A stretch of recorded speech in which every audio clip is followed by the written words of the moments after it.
Green peas masala curry చేస్తున్నాను, పాలక్ది.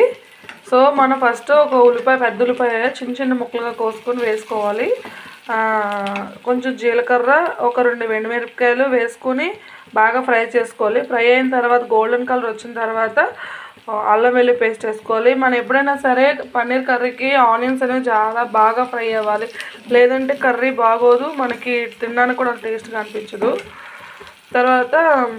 తర్వాత green peas ఇవ్వండి, గ్రీన్ పీస్ అండ్ ఇంట్లో చేసుకున్నట్టు పన్నీరు, ఇంట్లో పాలతో పన్నీర్ చేసుకున్నాను ఈరోజు. Paneer green peas palak curry అనమాట. పాలకూర ఒక 2-3 కట్టలు పేస్ట్ 2 పచ్చిమిరపకాయలు వేసుకుని పేస్ట్ చేసుకుని పక్కన పెట్టుకోవాలి మనం కర్రీ కోసం. నెక్స్ట్ గ్రీన్ పీస్ వేసుకున్నానండి, కొంచెం గ్రీన్ పీసు.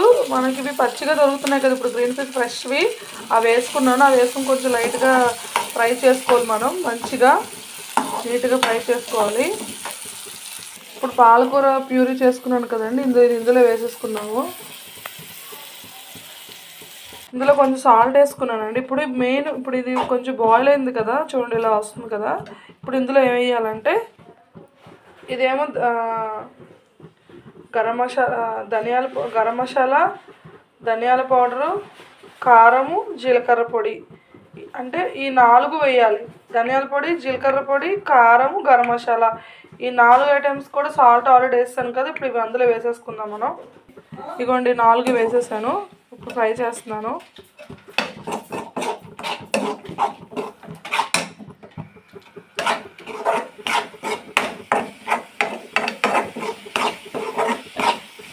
బాగా ఫ్రై చేసి ఆయిల్ బయటకు వెళ్ళిన వరకు ఫ్రై చేసుకోవాలి మనం ఇందులో. దీన్ని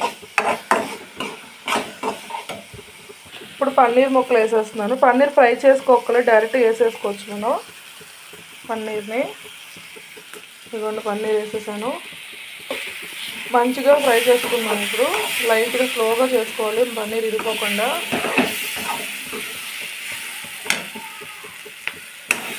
ఫ్రై చేసేసాను. ఇప్పుడు ఇందులో మెయిన్ ఇంగ్రీడియంట్స్ వచ్చేసి కస్తూరి మెంతి వేసుకోవాలండి. ఇందులో కంపల్సరీ కస్తూరి మెంతి అనేది ఇంపార్టెంట్ ఈ కర్రీకి. సిగులు చేసుకున్న కొంచెం బాగా ఫ్రై అయిపోయింది. ఇప్పుడు ఇందులో మనం కొంచెం వాటర్ యాడ్ చేసుకుందాం వాటర్. ఇది ఆయిల్ బయటికి తేలిపోయినంత వరకు మనము కర్రీ చేసుకోవాలండి. దీనికి మెయిన్ ఇంగ్రీడియంట్ వచ్చేసరికి కంపల్సరీగా క్రీమ్ అనేది ఉంది. పాలు మీగడ అంటాం కదా, పాలు క్రీమ్ అనేది కంపల్సరీ మెయిన్. దీనికి లాస్ట్లో వేసుకోవాలి మనం, లాస్ట్లో వేస్తాను ఇది.